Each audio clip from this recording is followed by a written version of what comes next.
পড়তে মন চাচ্ছে না? পড়াশোনা কি একেবারেই বিরক্তি লাগে? অন্য সময় ঘুম আসে না, কিন্তু ঠিক পড়ার সময় আপনার মনে পড়ে আপনার দুদিন হলো ভালো করে ঘুম হয়নি, অথবা আপনার কোনো কিছু কিনতে হবে বা নানান কিছু মনে পড়ে। পৃথিবীর বেশিরভাগ মানুষেরই পড়াশোনা করতে মন চায় না। এখন আপনি হয়তো বা বলবেন, তাহলে এত বড় বড় ডাক্তার, ইঞ্জিনিয়ার কি করে হলো? আসলে তারা পড়াশোনা করেই এগুলো হয়েছে, এবং তারা পড়াশোনায় তাদের মন বসিয়েছিল। সুতরাং আপনিও যদি তাদের মতো হতে চান, তাহলে আপনাকেও তাদের মতো পড়াশোনায় মন বসাতে হবে। পড়াশোনায় মন বসানোর কয়েকটি সহজ উপায় আছে। এগুলো যদি আপনি অনুসরণ করেন, আশা করি আপনি উপকৃত হবেন। লক্ষ্য স্থির করা। আমাদের বেশিরভাগ মানুষের পড়ায় মন না বসার প্রধান কারণ হচ্ছে কেন পড়ছি। এই বিষয়টা তাদের কাছে একদম পরিষ্কার না। ধরুন, আপনি বাসা থেকে হাঁটতে বের হলেন, কিন্তু আপনি কেন হাঁটবেন বা হাঁটলে কি হবে আপনি সেটা জানেন না। তাহলে খুব বড় জোর 2-3 দিন হাঁটার পর আপনি আর কিন্তু হাঁটবেন না, কারণ আপনি জানেন না আপনি কেন হাঁটছেন। পড়াশোনাও ঠিক তেমনই। আপনি কেন পড়ছেন, পড়ালেখা করে আপনি কি হতে চান, এই লক্ষ্য আগে ঠিক করুন। উদ্দেশ্যহীনভাবে যদি আপনি বল ছোড়েন, সেই বল যেমন গোলপোস্টে ঢুকবে না, ঠিক উদ্দেশ্যহীন পড়ালেখায় মন বসবে না। এটাই তো স্বাভাবিক। রুটিন করে পড়া। রুটিন করে পড়াশোনায় মনোযোগিতার জন্য খুবই গুরুত্বপূর্ণ। অনেকে বলে থাকেন, একদিন পড়লে অন্যদিন আর পড়তে মন চায় না, বা কী পড়ব তা ভেবেই পান না। এর জন্য রুটিন করা একান্ত প্রয়োজন। গবেষণায় দেখা গেছে, রুটিনবিহীন মানুষ সফলতার দিক থেকে অনেক পিছিয়ে। রুটিন ছাড়া পৃথিবীর কোনো কিছুই হয় না। যেমন রুটিন মাফিক সূর্য প্রতিদিন পূর্ব দিক থেকে ওঠে এবং পশ্চিমে অস্ত যায়। প্রতিদিন দিন হয় এবং দিন শেষে রাত নেমে আসে। সব যেখানে রুটিন মাফিক হচ্ছে, আপনাকেও পড়াশোনা রুটিন করেই করতে হবে। এখন অনেকে জানতে চান, রুটিনটা আসলে কিভাবে করব। তাদেরকে বলবো, আপনার যেভাবে সুবিধা হয় আপনি আপনার মন মতো আপনার রুটিনকে সাজান।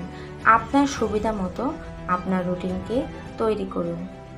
অবশ্যই পড়ার মাঝে অল্প সময় বিরতি দিবেন, কারণ মানুষের ব্রেন 40 মিনিটের বেশি মনোযোগ রাখতে পারে না। তাই বিরতি দিয়ে দিয়ে পড়লে পড়াটা খুব ভালো হবে। যখন মনোযোগ বসে তখন পড়া। পৃথিবীর প্রত্যেকটি মানুষের আচার আচরণ, মন এক এক রকম। তাই যে সময় আপনার বেশি মনোযোগ থাকে আপনি সেই সময় পড়েন, এতে কোনো সমস্যা নাই। এখন যদি বলেন আমার কোনো সময়ই পড়তে মন বসে না, তাহলে বলবো আপনি পড়ার জন্য গভীর রাত কিংবা সকালকে বেছে নিতে পারেন।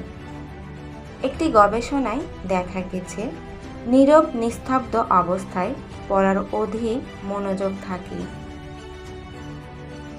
ব্যায়াম বা খেলাধুলা করা। ব্যায়াম বা খেলাধুলা পড়াশোনায় মনোযোগ বাড়াতে খুব কার্যকর। সারাদিনে একটা সময় অন্তত 1 ঘন্টা ব্যায়াম অথবা খেলাধুলা করা, এতে মাইন্ড ফ্রেশ থাকে এবং পড়াশোনায় অধিক মনোযোগী হওয়া যায়। আর খেলাধুলা অথবা ব্যায়াম এর জন্য আপনি বিকেলকে নির্ধারণ করতে পারেন, কারণ বিকেলবেলা পড়াশোনাটা না করাই উত্তম। কিন্তু দেখবেন বেশিরভাগ ছাত্রছাত্রী বিকেলবেলায় পড়তে বসে, এটা না করাটাই উত্তম।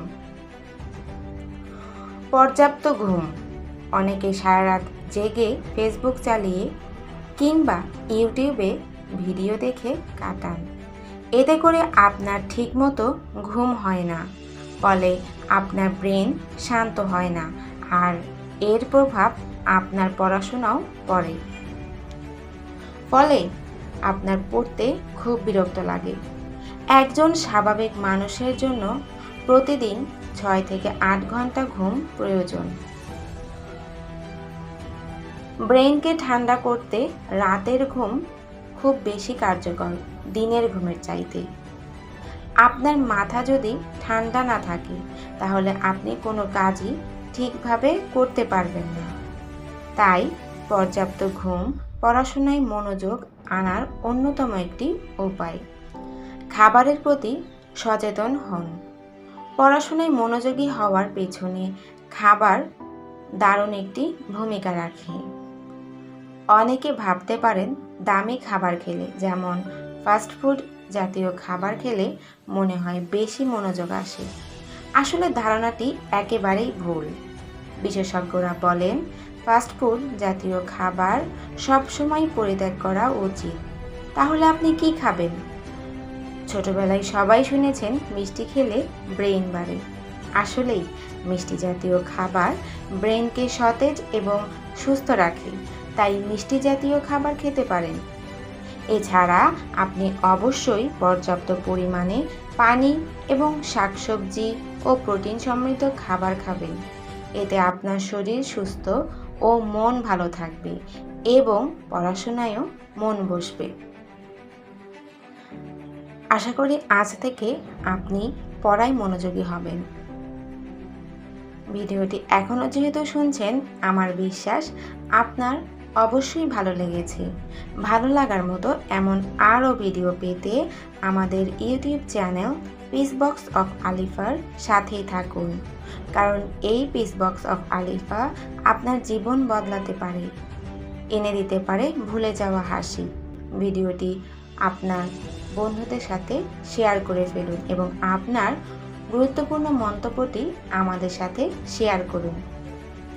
আমি আলিফা আজ তাহলে বিদায় নিলাম। সবাই ভালো থাকবেন। ধন্যবাদ।